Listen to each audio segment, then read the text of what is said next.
Dunedin company AbacusBio has announced it will host a second agribusiness symposium following the success of last year's inaugural event.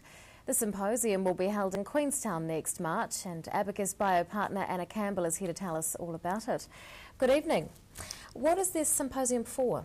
The symposium is for agribusiness executives, but also farmers, anyone really who is involved in agribusiness, and it's really about working with people to establish how we can grow our businesses and our export opportunities in the agribusiness sector. And why is AbacusBio at the helm? So we're at the helm because 2012 I travelled to Shanghai and attended the Harvard Agribusiness Symposium and was so inspired, along with one of my colleagues, that we decided that we must get more New Zealanders involved in hearing some of the messages and reading the case studies that we studied. And so we decided to bring the facilitators to New Zealand of the Harvard Agribusiness Symposium, and we brought Mary Shellman, one of the directors, as well as Damien McLaughlin from University College Dublin over to teach us here. And who have you got coming along to next year's symposium? So the same people. They're both world experts in their own rights, but together they're just dynamic and they spin off each other, and it just creates a whole atmosphere of very interactive learning and inspiration, and a really great feel and a lot of aspirations for New Zealand companies. What will they talk about? So when you think about agribusiness, it's quite complex. We tend to think of agribusiness as just farm, but when you think of an agribusiness, we might be producing the raw product, we're packaging that product, we're shipping that product, we're taking that product to consumers all over the world, new markets, emerging markets, and so the complexity of that value chain has many, many steps that we can look at in terms of trying to improve the success of that value chain and those kind of businesses.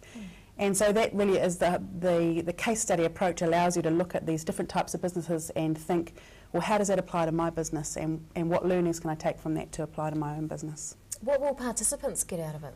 So they'll get that out of it, they'll get inspiration definitely, and they'll get that sort of new thinking about new business thinking, really cutting edge new business thinking about different models and different environments. So especially when you think New Zealand is really focused on emerging markets now, like China, Indonesia, how do we approach those markets? So a lot of discussion around that type of those types of elements, and they'll have fantastic networking opportunities with like-minded people, which is a lot of fun. How many people do you expect to attend? Around 60 or 70 we're hoping for, which creates really good discussion. Yeah. What are some of the main issues facing the agribusiness sector?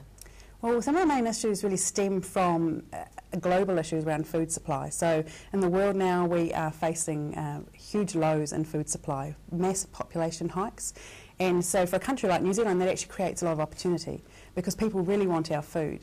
But not only do they want our food, but they want our food to be safe, and they want to know it's safe.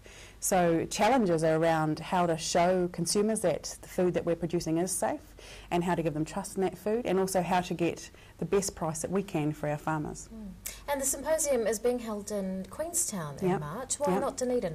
One of the main reasons is that we, as part of the symposium, we visit Mount Nicholas Station, which was one of the very early icebreaker suppliers, and they talk about the icebreaker journey, the icebreaker experience, and the whole linkage of that whole icebreaker wool value chain. It's a fantastic New Zealand story, and it's great to hear from the producers on that farm as part of the symposium. We would love to have had it in Dunedin, but Queenstown's a great alternative. AbacusBio partner Anna Campbell, thank you very much for your time. Thanks, Rebecca.